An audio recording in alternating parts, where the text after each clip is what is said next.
사람의 인격이 곧 그 사람의 그릇이라는 말이 있습니다.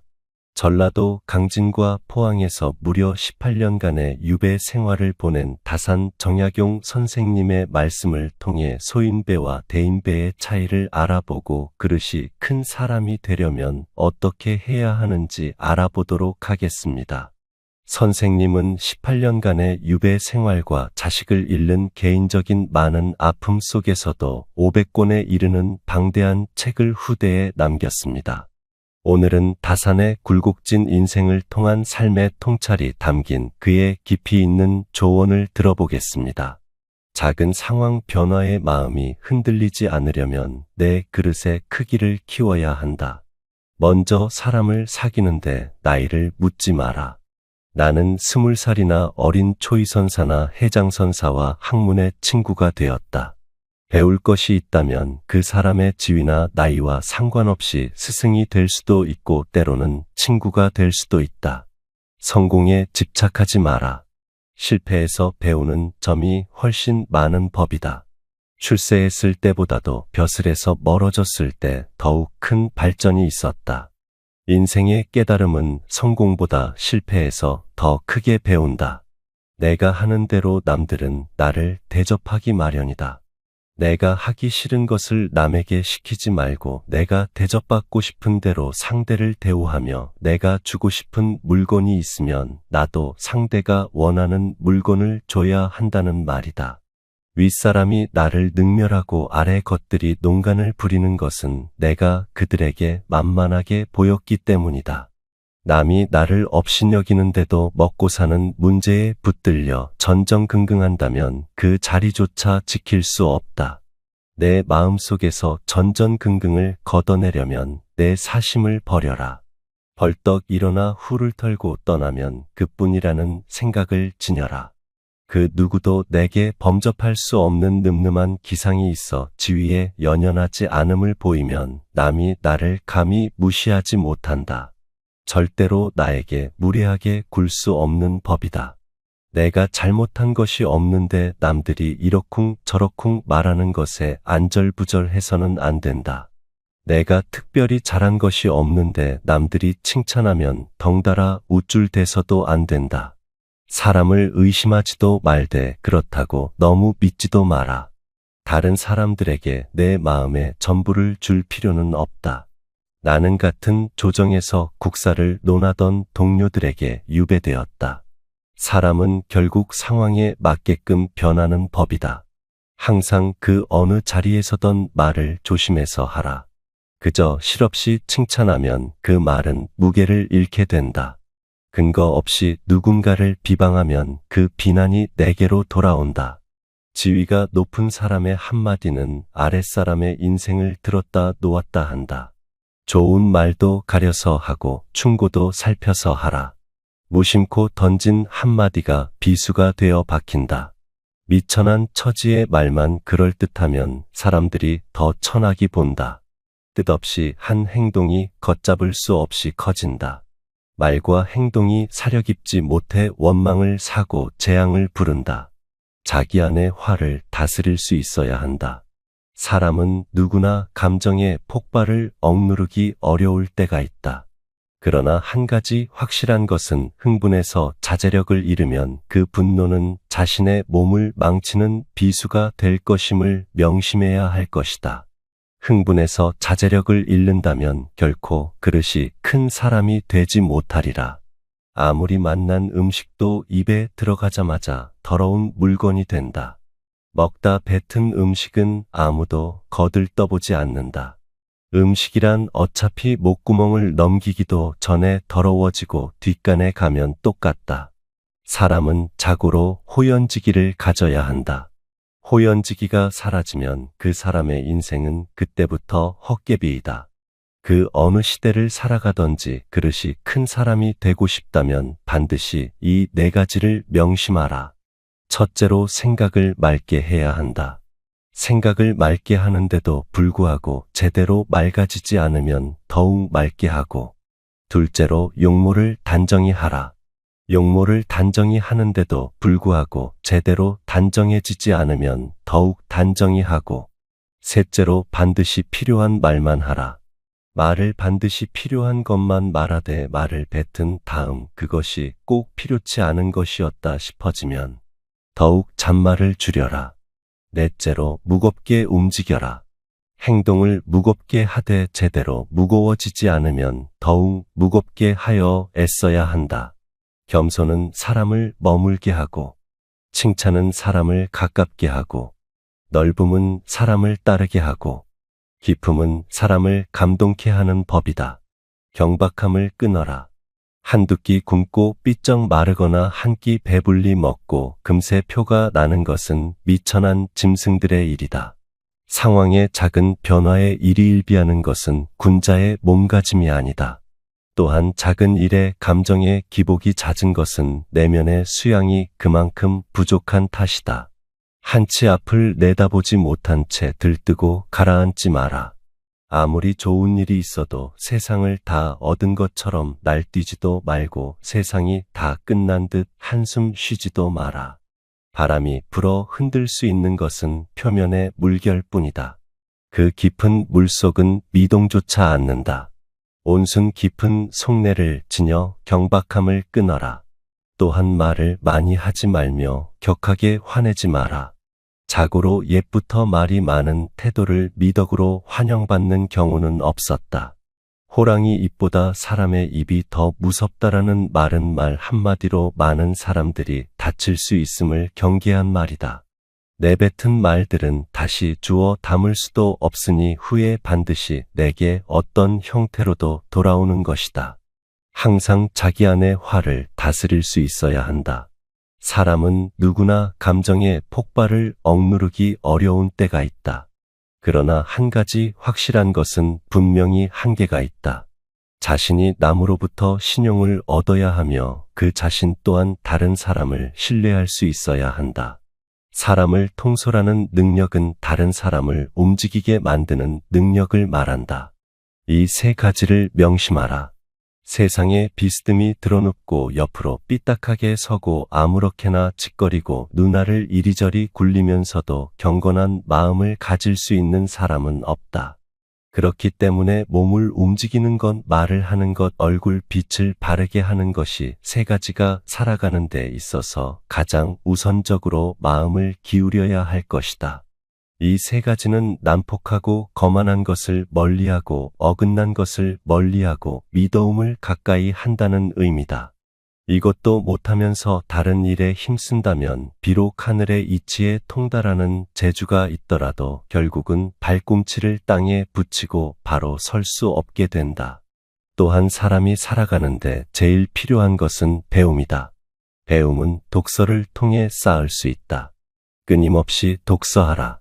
오직 독서 이 한 가지 일을 통해 위로는 옛 성현을 조차 함께 할 수 있게 하고 또 아래로는 백성을 깊이 깨우치게 하며 신명에 통달하게 하고 임금의 정사를 도울 수 있게 할 뿐 아니라 인간으로 하여금 짐승과 벌레의 부리를 벗어나 저 광대한 우주를 지탱하게 만든다. 그러니 독서야말로 우리들의 본분이라 하겠다. 그렇게 배운 것을 쉬지 말고 기록하라. 기억은 흐려지고 생각은 사라진다. 머리를 믿지 말고 손을 믿어라. 윗사람의 총애를 과감하게 거부하고 윗사람의 존경을 받아라. 윗사람의 존경을 받고 싶다면 아첨하는 것이 아니라 당당하고 떳떳하게 할 말을 해야 한다. 윗사람 앞이라고 주눅들지 말고 아닌 것을 아니라고 이야기할 줄 알아야 한다. 반대로 아랫사람의 잘못은 너그러이 용서하라. 아랫사람의 작은 잘못을 보고도 마치 말 못하는 사람인 것처럼 침묵을 지키고 화를 내지 말라. 말의 무게는 내가 생각하는 것보다 막중한 법이다. 침묵을 지키고 화를 내지 않는다면 그들은 너를 대접하고 마음으로 존경하게 될 것이니 가볍게 움직이지 않아야 하는 법이다. 이 늙은 아비가 세상살이를 오래 경험하였고 또 어렵고 험난한 일을 여러 겪어 보아서 사람들의 심리를 두루 알게 되었는데 무릇 천륜의 야박한 사람은 가까이에서도 안 되고 믿을 수도 없다. 비록 충성스럽고 인정했고 부지런하고 민첩하며 온 정성을 다하여 나를 섬겨주더라도 절대로 가까이 해서는 안 된다. 이들은 끝내는 은혜를 배반하고 아침에는 따뜻하게 대하다가도 저녁에는 차갑게 변하고 만다. 온 세상에서 두터운 의리는 부모, 형제보다 더한 것이 없는데 부모, 형제를 그처럼 가볍게 버리는 사람이 벗들에게 어떻게 대할지는 쉽게 알 수 있는 이치이다. 너희는 이 점을 반드시 기억해 두도록 해라. 무릇 불효자는 가까이 하지 말고 형제끼리 우애가 깊지 못한 사람도 가까이 해서는 안 된다. 사람을 알아보려면 먼저 그 사람이 가정 생활을 어떻게 하는가를 살펴보면 된다. 만약 옳지 못한 점을 발견한 때는 돌이켜 자기 자신에게 비추어 보고 나도 이러한 잘못이 있지 않나 조심하면서 그렇게 되지 않도록 단단히 노력해야 한다. 나에게 이르러서는 벗을 고르는 일이 바르지 못하여 화살 끝을 갈고 칼날을 겨누고 서로 시기하는 사람들이 모두 내가 친히 사귀던 사람들이었기에 나는 이 점을 깊이 반성하고 있다. 어떠한 일에도 휘둘리지 마라. 그것이 곧 사람의 됨됨이니라. 오랜 시간 동안 독서와 사색에 빠져 계셨던 다산 정약용 선생님의 지혜가 이 시대를 살아가는 우리 모두의 삶에 도움이 되기를 바랍니다. 구독을 해주시면 앞으로도 여러분의 삶에 큰 도움이 되는 말씀을 전하도록 하겠습니다. 이렇게 시청해 주셔서 정말로 감사합니다. 2024년 현재 대한민국 사람들의 평균 기대 수명을 아시나요? 남자는 86세고 여자는 무려 90세나 된다면 믿으시겠어요? 하지만 사람이 태어나 거의 100년 가까이 산다는 것은 어쩌면 비극일 수도 있습니다. 왜냐하면 80이 넘어선 사람들이 모두 건강하게 사는 것이 아니기 때문입니다. 누군가의 도움 없이는 화장실을 가기도 힘든 몸이 될 수 있고 우리는 그렇게 되지 않는 방법에 대해 알아야 합니다. 혹시 여러분은 매일 밤마다 억지로 한 움큼의 종합영양제를 먹지 않으신가요? 또 6시 이후에는 금식하는 게 좋다고 해서 아무리 배가 고프더라도 참고 계시지 않나요? 우리는 매일 건강을 위해서 남들이 좋다고 하는 것을 억지로 하며 살아가고 있습니다. 80세를 넘어서 90세, 100세까지 건강하게 살기 위해서는 당연한 일이라고 생각하기 쉽지만 우리가 잘못 살고 있는 부분이 많습니다. 아무리 평균 수명이 늘고 오래 살 수 있는 시대가 열렸다고 해도 건강 수명이 늘지 않으면 남은 여생을 누군가의 손길 없이는 살지 못하거나 침대에서만 생활해야 하기 때문입니다. 80세는 70대와는 완전히 다르기 때문입니다. 이런 문제를 해결해주는 한 권의 책이 있습니다. 80세의 벽이라는 제목의 책인데 노부모를 둔 50대, 60대의 사람들의 필독서입니다. 최근에 저희 부모님을 생각해서 읽어보니 그동안 내가 부모님을 생각했던 관점이 잘못되었구나 싶은 큰 반성을 했습니다. 또 일반적으로 우리가 잘못 살고 있는 상식을 짚어주는 부분이 많아서 앞으로 노후를 대비하는 여러분을 위해 정리해 공유해드리겠습니다. 80세의 벽을 넘어 행복하게 사는 방법. 첫 번째, 참지도 말고 무리하지 말자. 80세를 넘긴 분들이 돌아가시고 부검을 해보면 누구나 몸 어딘가에 작게나마 암이 있다고 합니다. 또 생전에 치매를 앓지는 않았어도 뇌에서는 알츠하이머 병변이 발견된다고 합니다. 80세가 넘으면 아무리 건강한 몸이라도 어쩔 수 없이 이미 상당 부분 제 기능을 하지 못하고 있는 상태라는 말입니다. 크게 아프지 않았어도 언제 병이 생겨도 이상하지 않은 상태인데 생전에는 이러한 사실을 몰랐던 사람도 적지 않습니다. 나이가 들면 몸에 여러 개의 병의 씨앗을 가지고 살아갈 수밖에 없습니다. 이 씨앗들이 언제 싹을 키울지는 아무도 알 수 없습니다. 그래서 노년에 접어들면 오늘은 건강하다가도 당장 내일 환자가 되기도 하고 갑자기 눈을 뜨지 못할 수도 있습니다. 그렇기 때문에 80세가 넘으면 내일 당장 생이 끝난다고 해도 후회되지 않는 시간을 보내는 것이 정말로 중요합니다. 세상 사람들은 나이가 들면 참을 줄도 알고 화도 줄이라고 하지만 오히려 그렇지 않습니다. 한 번뿐인 인생에서 지금까지 참았으면 됐지 얼마나 더 참으라는 말인가요? 80세 이후 참거나 무리하지 않는 것은 남은 인생을 후회 없이 살게 하는 가장 중요한 마음가짐입니다. 사람들은 건강 생각해서 맵고 짜고 기름진 음식을 먹지 말라고 하지만 그런 것은 어디까지나 60대까지 통하는 말입니다. 물론 달고 짜거나 기름진 음식이 건강에 좋지 않지만 80세를 앞두고 있다면 완전 다른 이야기입니다. 노후에는 장기 기능의 저하로 식욕이 증가하는 경우가 있을 수도 있고 먹고 싶다는 욕구는 몸이 필요하다는 것이니 입맛을 당기는 음식은 가리지 말고 마음껏 드셔야 됩니다. 체중 관리한다고 굶거나 식단 관리하지 마세요. 나이 들었을 때는 살이 좀 찐 사람이 오히려 더 오래 산다는 통계도 있습니다. 나이 들어서 먹고 싶은 음식을 참으며 체중 조절하기는 스스로 수명을 깎는 행위입니다. 이제는 그럴 필요가 없습니다. 사람들이 채식이 좋다고 해서 매일 풀떼기만 드시지 마세요. 나이 들수록 단백질 섭취가 가장 중요하기 때문에 오히려 고기를 많이 드셔야 합니다. 그럼 술은 어떨까요? 술도 드시고 싶다면 적당히 드시는 것이 좋습니다. 몸에 너무 크게 부담되지 않는 선에서 저녁에 반주 정도를 즐기시는 것이 현명합니다. 혹시 너무 과음해서 몸을 제대로 가누지 못해 어디 넘어지기라도 하시면 상처가 아물지 않을 수 있으니까요. 또 80대에 접어들어 운동을 열심히 하는 것은 어리석습니다. 왜냐하면 그 나이에 접어들어서는 열심히 운동하는 게 내 몸에 큰 도움이 되지 않기 때문입니다. 뭐든지 적당한 것이 좋습니다. 무리해서 운동하겠다고 하다가 오히려 체내에 활성산소가 만들어지게 되면 노화를 촉진할 수도 있는데요.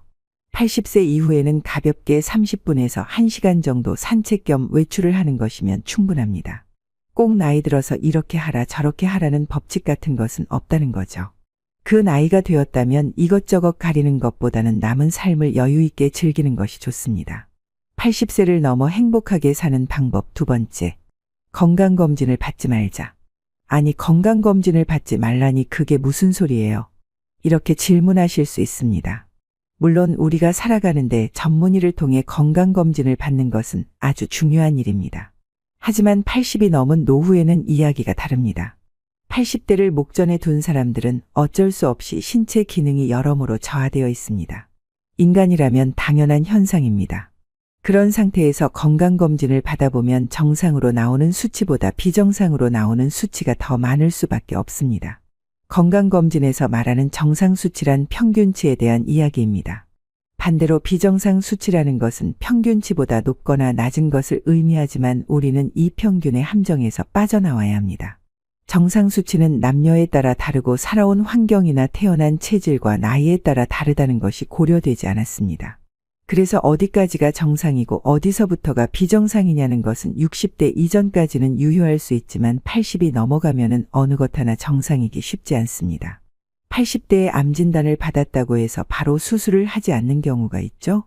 80이 넘으면 신체 활동이 더디기 때문에 암에 걸렸다고 하더라도 전이가 더디고 진행 속도도 그렇게 빠르지 않기 때문입니다. 그러니 일상생활에 지장을 주지 않고 고통도 심하지 않다면 수술하기보다는 관리하면서 지내는 것이 노후를 위해 나을 수도 있습니다. 이렇게 연령별로 고려해야 하는 수치가 있는데 고령의 비정상 수치가 나왔다고 해서 어떻게든 정상으로 맞춰야 하고 당장 수술대에 누워 수술을 해야 한다고 생각하면 안 됩니다. 비정상 수치가 나왔다고 계속해서 재검사하거나 이 수치를 정상으로 만들겠다고 과다진료 및 약을 과다하게 복용하게 되면 오히려 지금까지 잘 버텨준 신체 기능이 어떻게 될지 모르는 법입니다. 세 번째, 효자 10명보다 배우자가 낫다. 나이 들어 함께 여생을 보내고 싶은 누군가가 생긴다면 재혼하는 것도 행복의 선택지 가운데 하나가 될 수 있습니다.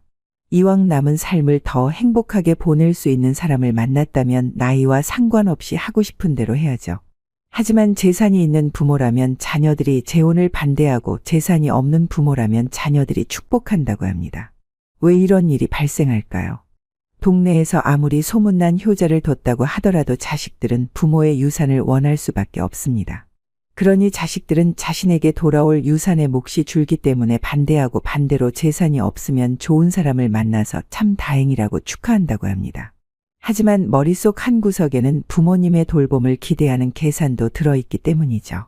어떻게든 70대까지는 재혼 이사가 있으면 자녀들이 찬성해서 재혼하는 경우가 있지만 80대가 되면 자녀들이 반대하는 경우가 많다고 합니다.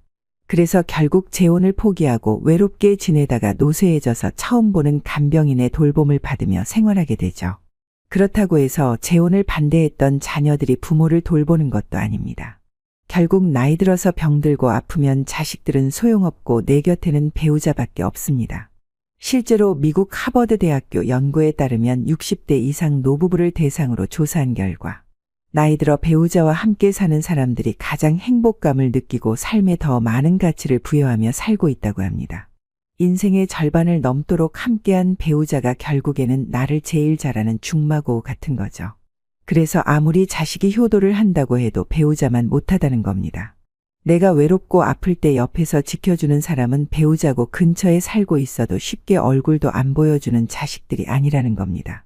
몸이 아파서 급하게 보호자와 동행해서 병원을 방문해야 되는 일이라도 생긴다면 매번 자식들에게 부탁하기도 눈치 보입니다. 자식들끼리 이번에는 형이 가라, 너가 가라 이렇게 다투는 것을 보는 것도 마음이 편치 않습니다. 또 멀리 살고 있다면 급한 일이 있을 때 큰 힘이 못 됩니다. 미운정 고운정으로 같이 살고 있는 배우자만큼 남은 인생의 소중한 동반자는 없다는 얘기입니다.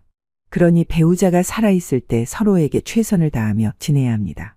만약 여러분에게 물려줄 정도의 재산이 있다고 하더라도 추억을 만드는데 쓰거나 부부의 행복을 위해 쓰도록 해야 됩니다. 80세가 넘은 고령자는 지금 당장 병이 들고 움직이지 못하게 된다 해도 전혀 이상할 것이 없습니다. 내일 당장 눈을 뜨지 못하면 사람들은 호상이라고 할 것입니다. 그러니 오늘 당장 후회 없는 시간을 보내야 합니다. 물론 자녀를 위해 재산을 남기는 그 자체에서 행복감을 느끼시는 분들도 있으실 겁니다. 하지만 노후의 최고 자산은 결국 나의 추억입니다. 서서히 몸이 약해지고 행동 반경이 좁아지다가 결국 마지막에는 침대에서 보내는 날이 많아집니다. 이때 나의 버팀목이 되어주는 것이 바로 예전 그때 참 즐거웠다는 추억들입니다. 그런 것들을 모두 다 포기하고 자식들 잘 살라고 재산을 자녀에게 전부 다 주는 것은 절대로 하지 말아야 합니다. 80세를 넘어 행복하게 사는 방법 마지막. 할 수 있는 건 놓지 말고 계속하자.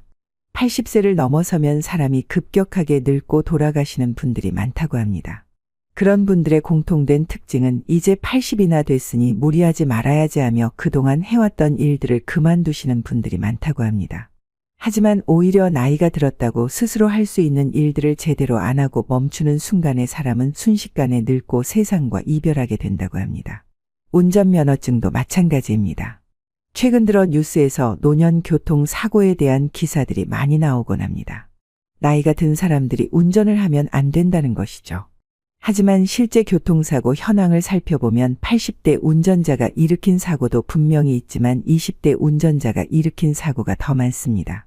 그러나 사람들은 오로지 80대가 운전을 하면 안 된다는 것에만 집중을 하죠.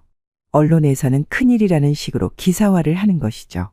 고령이 되면 노쇠하고 반사신경이 떨어지는 것은 사실입니다. 따라서 사고 위험률이 높아지는 것도 납득할 수 있습니다. 하지만 그렇다고 노인이라고 해서 절대로 운전을 하지 말라고 할 수 있을까요?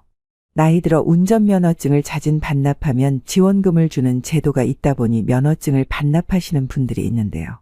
운전면허증을 반납하면 아무래도 외출이 줄어들게 되고 비극이 시작됩니다. 그 순간부터 뇌 기능이 급격히 퇴화되고 인지기능 또한 저하되면서 치매의 진행이 급격히 빨라질 수 있습니다. 그러니 너무 장거리 운전이 아니라면 적어도 우리 동네에서는 계속 운전을 하시는 것을 추천합니다. 이외에도 내 몸이 허락하는 동안 내가 할 수 있는 일은 꾸준히 계속하시길 권해드립니다. 80세가 넘었다고 집안에만 계시는 것은 수명을 단축시키는 지름길입니다. 나갈 일이 있다면 나가보시고 하던 일이 있다면 여유롭게 천천히 해보시기 바랍니다. 결국 노인이라고 해서 다를 것 없이 똑같은 사람입니다. 나이 들었다고 이것저것 가리거나 쉬고 계시지만 마시고 하고 싶은 일, 먹고 싶은 것 다 드시면서 마음이 내키는 대로 자유롭게 사세요. 그것이 바로 인생의 행복이 아닐까요? 오늘 알려드리는 말씀이 여러분이 사는 삶의 행복을 높여주는 철학이 되기를 바랍니다.